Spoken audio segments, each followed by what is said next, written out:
नमस्कार दोस्तों, आप सभी का स्वागत है कंटेंट और वोकेबलरी के इस अंक में। आज का जो हमारा आर्टिकल है वो है द हिंदू का main editorial article, parliamentary business and an essential pit stop. दोस्तों, ये जो आर्टिकल है ये जो पार्लियामेंट में स्टैंडिंग कमेटीज होती हैं उनके बारे में लिखा गया है।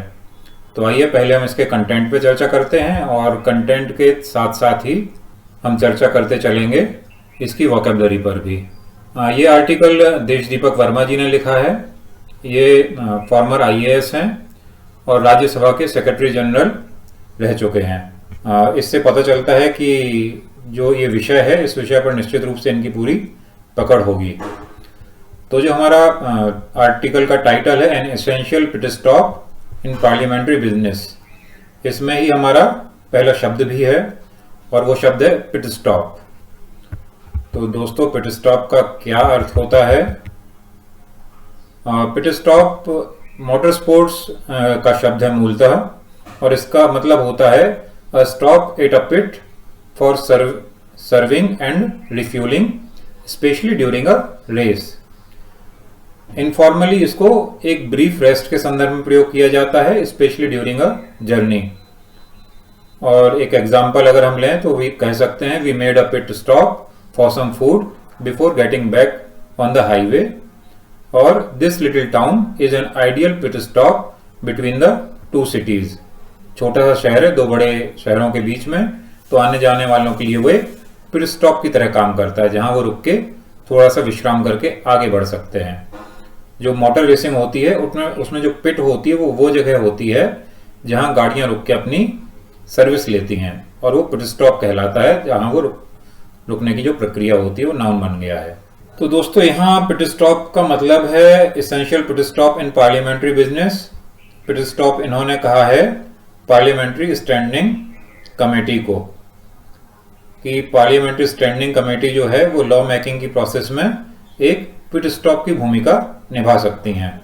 इन्होंने जो शुरुआत की है वो इस वाक्य से शुरुआत की है, it was heartening to have the recently concluded monsoon season of Parliament June-August, even though it was adjourned sine die on August 8, 2022। दोस्तों, इसमें हमारे काम के दो शब्द और आ गए हैं, वो हैं adjourned और sine die। तो जो adjourned शब्द है उसका मतलब है, ये एक वर्ब है, to stop a meeting, a trial etc. for a short time and start it again later। मतलब किसी कार्रवाई को कुछ समय के लिए स्थगित कर देना। ये बहुत ऑफिशियल टाइप का शब्द है और ये ऑफिशियल संदर्भों में ही प्रयोग किया जाता है। The chairperson has adjourn the meeting, ये एक एग्जांपल हो सकता है, या court is adjourn until 10 tomorrow, या दिस मीटिंग इज एडजर्न। आप देख सकते हैं सभी ऑफिशियल संदर्भ हैं। और एडजर्न के साथ ही हमारा एक और शब्द आया था सिने डाई। सिने डाई का मतलब होता है without a future date being fixed और अरेंज्ड, मतलब अगली तिथि निर्धारित हुए बिना कोई काम हो जाना। जैसे the trial has been adjourned sine die, sine die प्रायः एडजर्न के साथ प्रयोग हो जाता है। और दूसरा उदाहरण देखें तो are the negotiations at the end sine die, मतलब नेगोशिएशन अंत में खुले रहे कि बंद हो गए, उस संदर्भ में सिने डाई का प्रयोग किया है। दोस्तों, ये जो सेशन हुआ है इसमें कंपटीशन अमेंडमेंट बिल 2022 और electricity amendment bill 2022 standing committee को भेजे गए हैं। आप में से कुछ लोग शायद स्टैंडिंग कमेटी ना जानते हो क्या होती है। Parliament has 24 department related parliamentary standing committees comprising members of parliament both the Lok Sabha and the Rajya Sabha in the ratio 2:1, which are duly constituted by speakers of the Lok Sabha and the chairman of the Rajya Sabha jointly। अलग अलग department के काम के लिए department से संबंधित 24 अलग अलग स्टैंडिंग कमेटीज, स्थायी समितियां बनाई गई हैं, और इन स्थायी समितियों को जो लोकसभा राज्यसभा में बिल होते हैं वो परीक्षण के लिए भेजे जाते हैं।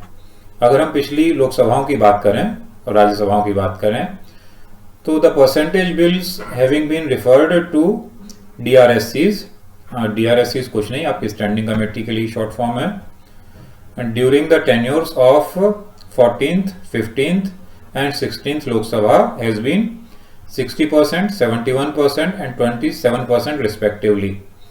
मतलब बिल जो हैं वो काफी मात्रा में हम लोगों की संसद स्टैंडिंग कमेटी के पास भेजती है।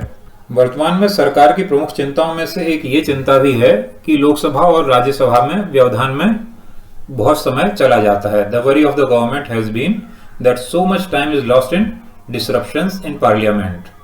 The Lok Sabha productivity was 47%, the Rajya Sabha only 42%। मतलब हमारी जो संसद है उसके दोनों सदनों की प्रोडक्टिविटी 50% से भी कम है।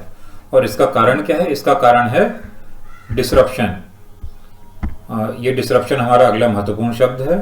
दोस्तों, डिसरप्शन का अर्थ होता है the action of preventing something, especially a system, process or event, from continuing as usual or as expected. मतलब कोई जो काम चल रहा है जैसे उसको चलना चाहिए उसमें बाधा पहुंचा देना, विच्छिन्नता, बाधा। तो हमारी लोकसभा राज्यसभा में प्रायः डिसरप्शंस होते रहते हैं और वो प्रायः विपक्ष के द्वारा होते हैं। इसके एग्जाम्पल हैं the bad weather caused disruption to rail network. मतलब केवल संसद के संदर्भ में प्रयोग नहीं होता, डिसरप्शन कहीं भी हो सकता है। जैसे हमारे यहाँ सर्दियों में रेल जो है वो बहुत देर से पहुंचती है क्योंकि कोहरे के कारण समस्या होती है, तो उसको कह सकते हैं the fog caused disruption to the rail network. या the country's dependence on imported merchandise made it vulnerable to supply disruption.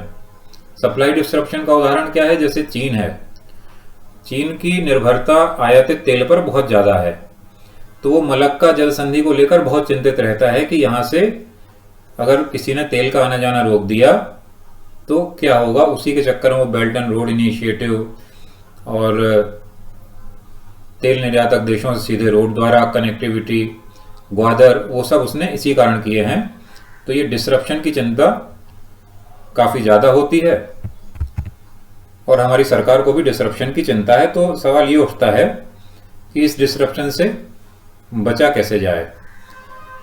तो लेखक का कहना है referring a bill to the DRSC has been of use to the process of law making. It has been alleged that bills which are not being referred to the parliamentary committee are not examined properly, especially from the perspective of consumers and stakeholders. And example is a farm bill. The examination of bills by the parliamentary committee is more to the benefit of the government than the opposition. दोस्तों, लेखक यहाँ कहना चाहता है कि कोई भी bill है तो उसको सही से परीक्षण के लिए स्टैंडिंग कमेटी को रेफर करना जरूरी है, क्योंकि स्टैंडिंग कमेटी को जब रेफर होता है तो जो कस्टमर हैं और स्टेक होल्डर्स हैं इनके हिसाब से उस बिल पर विचार हो पाता है। अन्यथा जो ब्यूरोक्रेट्स तैयार करते हैं उनके हिसाब से बिल हो जाता है, और अगर बिल स्टैंडिंग कमेटी के पास नहीं जाता है तो उससे बिल में कई समस्याएं खड़ी होती हैं, उसका विरोध होता है। जैसे फार्म बिल का प्रबल विरोध हुआ था और उसे अंत में वापस लेना पड़ा था। The examination of bills by the parliamentary committee is more to the benefit of government than the opposition. और लेखक का तर्क है कि अगर स्टैंडिंग कमेटी को भेजा जाए बिल तो उससे जितना फायदा अपोजिशन को होगा उससे ज्यादा फायदा सरकार को होगा। और ऐसा मानने का लेखक का पहला कारण है कि जो स्टैंडिंग कमेटी है वहां का बातचीत का माहौल, the tenor and ambiance of the discussion, वो ही लोकसभा राज्यसभा की तुलना में अलग होता है। वहां के जो मेंबर्स होते हैं वो चूंकि बाहरी दबाव नहीं रहता, निरंतर उसका प्रसारण नहीं होता रहता, तो वो एक सामूहिक कंसेंसस पे पहुंचने की कोशिश करते हैं। और चूंकि बहुमत से निर्णय होता है तो ये खतरा कभी नहीं रहता कि सरकार का पक्ष रखा जा पाएगा या नहीं, क्योंकि बहुमत है, बहुमत सरकार का ही होता है। लेकिन बहुमत से एक बार कमेटी से पास हो गया तो उसकी ओनरशिप पूरी कमेटी पे आ जाती है, उस चीज का फायदा होता है। और एक बार पहले मूल्यांकन होने से अगर कोई कमजोरियां होती हैं तो वो कमजोरियां निकल जाती हैं। तो इसलिए लेखक का कहना है the system of committee is of Paramount importance. यहां हमारा अगला शब्द आ जाता है पैरामाउंट। दोस्तों, पैरामाउंट का अर्थ है मोस्ट इंपॉर्टेंट, सर्वाधिक महत्वपूर्ण। जैसे उदाहरण दें तो the child's welfare must be seen as paramount. In our work, quality is paramount. Loyalty is a duty paramount to all others. तो paramount का मतलब होता है सबसे ज्यादा महत्वपूर्ण। जो लेखक है वो paramount इस संदर्भ में प्रयोग कर रहा है, इससे ये पता चलता है कि वो कमेटी के सिस्टम को कितना महत्वपूर्ण मानता है। और निश्चित रूप से स्टैंडिंग कमेटीज महत्वपूर्ण हैं भी, लेकिन कमेटी के साथ कुछ समस्या भी है। समस्या ये मानी जाती है कि अगर स्टैंडिंग कमेटी में जाती हैं तो चीज़ों में बहुत देर लग जाती है। तो इसके लिए लेखक ने कुछ चीज़ें सजेस्ट की हैं कि अगर ये परिवर्तन हम ला सकें अपने सिस्टम में तो निश्चित रूप से कमेटीज़ का जो सिस्टम है वो लॉ मेकिंग को बहुत आसान कर देगा। और ख़ासतौर से जो हमारे प्रतियोगी परीक्षाओं की तैयारी करने वाले विद्यार्थी हैं वो इन बिंदुओं पर ध्यान दें। अगर ये पॉइंट वो ऐसे कैसे एग्जाम में क्वेश्चन आए और लिख के आ गए तो बहुत शानदार नंबर स्कोर करेंगे। किसी इंटरव्यू में ये पॉइंट रखते हैं तो बहुत बढ़िया नंबर आएंगे। तो लेखक का सजेशन है, the speaker of the Lok Sabha and the chairman of the Rajya Sabha have power to refer the bills to DRSC of Parliament. मतलब जो स्टैंडिंग कमेटी है उसे अगर कोई बिल रेफर करना है तो इसकी शक्ति लोकसभा के स्पीकर और राज्यसभा के चेयरमैन को प्रदान की जाए। The process of reference of bills to these committees compulsory and automatic process and exemption should be made with the specific approval of speaker, chairman after detailed reasons for the same। In committees को refer करने की process है वो automatic होनी चाहिए। मतलब by default her bill committee के पास जाएगा ही, लेकिन अगर किसी केस में सरकार को जल्दी है या कोई बहुत महत्वपूर्ण मामला है जिसको बहुत जल्दी निपटाना जरूरी है तो स्पीकर और चेयरमैन की अलग से परमिशन लेनी चाहिए और उस केस में वो कमेटी के पास नहीं जाएगा। अभी कमेटी को भेजा जाता है अलग से, डिफॉल्ट प्रोसेस कमेटी के पास जाना नहीं है। अब ये प्रस्ताव दे रहे हैं कि डिफॉल्ट प्रोसेस किसी भी बिल का कमेटी के पास जाना होना चाहिए। और तीसरा इनका सजेशन है कि whip should not apply to discussion in parliamentary committee. तो दोस्तों एक यहाँ नया शब्द आ गया है हमारा विप, और विप का अर्थ देखेंगे तो हो सकता है आप थोड़ा कंफ्यूज ही हो जाएं। विप का अर्थ होता है a long thin piece of leather etc. with a handle that is used for making animals go faster and for hitting people as punishment। मतलब जो चाबुक या हंटर होता है उसको विप कहते हैं, और हंटर लगाने की प्रक्रिया को भी विप कहते हैं, उसे वर्ब के रूप में यूज किया जाता है। और जो इसका इनफॉर्मल वे में यूज होता है उसका अर्थ होता है तेजी से अचानक झटके से निकलना। अब आप कहेंगे कि whip should not apply to discussion on parliamentary committee, तो पार्लियामेंट्री कमेटी के डिस्कशन के बीच में भला चाबुक कहाँ से आ गया? दोस्तों विप का एक और अर्थ भी होता है जो ब्रिटिश पॉलिटिक्स में होता है, और वो अर्थ है a written order that party members must be present in a parliament when there is to be an important vote और they must vote in a particular way. और चूंकि हमारा सिस्टम भी ब्रिटिश पॉलिटिक्स से है तो हमारे यहाँ राजनीतिक अर्थ इसका ये है कि अगर विप जारी हुई है तो व्यक्ति अपनी राजनीतिक दल की विप के अनुसार वोट करेगा, अपने व्यक्तिगत मत के अनुसार वोट नहीं करेगा। और जो विप जनरल लाइफ में प्रयोग होता है वो इनफॉर्मल सेंस में यूज होता है, जल्दी से काम करने के सेंस में यूज होता है। जैसे ही suddenly whipped out a gun, उसने जल्दी से बंदूक निकाल ली। He whipped out his jacket, the flag was whipping in the strong wind, a small branch whipped back and hit him. लेकिन यहां जो लेखक कहना चाह रहा है वो ये कहना चाह रहा है कि कमेटी के मामले में जो डिस्कशन हो रहे हैं उसमें राजनीतिक दलों को विप जारी नहीं करनी चाहिए और विप उन पर लागू नहीं होनी चाहिए।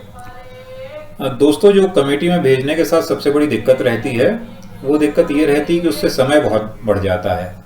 तो लेखक का कहना है कि कोई भी बिल जाता है तो वो फिक्स्ड टाइमलाइन के साथ जाना चाहिए, उसका टाइमलाइन फिक्स्ड होना चाहिए। और आगे अगर हम इस कमेटी में एक्सपर्ट्स को बुला लें, उस मात्रा में एक्सपर्ट लोकसभा राज्यसभा में ना बुलाए जा सकते हैं ना वो कार्यवाही में हिस्सा ले सकते हैं, लेकिन कमेटी में एक्सपर्ट्स को बुलाया जा सकता है, उन एक्सपर्ट्स की राय ली जा सकती है। और इसके अलावा जो टाइम लिमिट थी उसको फिक्स करने का अधिकार स्पीकर और चेयरमैन के पास होना चाहिए, वो उसको बढ़ा भी सकें घटा भी सकें। और एक प्रवृत्ति पाई जाती है कि जो स्टैंडिंग कमेटीज होती हैं उनकी बैठक भी तभी चलती है जब संसद का सदन चलता है। तो लेखक ने सजेशन दिया है कि जो इंटर सेशन का टाइम होता है, 2 सेशन के बीच का टाइम होता है, उसमें इन कमिटीज़ की बैठक करके प्रोसेस निपटाई जानी चाहिए ताकि समय की समस्या न रहे। तो दोस्तों, ये था हमारा आज का article, an essential pit stop in parliamentary business, जिसका मूल लब्बो-लुआब ये है कि अगर स्टैंडिंग कमिटीज़ को हम महत्वपूर्ण भूमिका दें और कुछ सुधार उनमें कर दें तो वो बहुत महत्वपूर्ण भूमिका निभा सकते हैं लॉ मेकिंग के, कानून निर्माण की प्रक्रिया में। और दोस्तों, इसमें आज जो हमने मुख्य शब्द आज पाए वो हैं पिट स्टॉप। पिट स्टॉप का मतलब रुकने की जगह जहां रिफ्रेश हुआ जा सके, एडजर्न, सीने डाई, डिसरप्शन, पैरामाउंट, विप। तो दोस्तों, कोशिश करिए कि ये जो 5-6 शब्द हैं ये दिन भर आपके साथ रह सकें, आपकी वोकैबुलरी का हिस्सा बन जाएं। और अगर ये आपको पसंद आया हो वीडियो तो चैनल को सब्सक्राइब करना ना भूलें। हम रोज इसी तरह नए शब्द और नया कंटेंट लेकर आते रहेंगे ताकि कंटेंट और वोकैबुलरी दोनों आपके भंडार में जुड़ते जाएं। लाइक कीजिए, शेयर कीजिए, सब्सक्राइब कीजिए। धन्यवाद।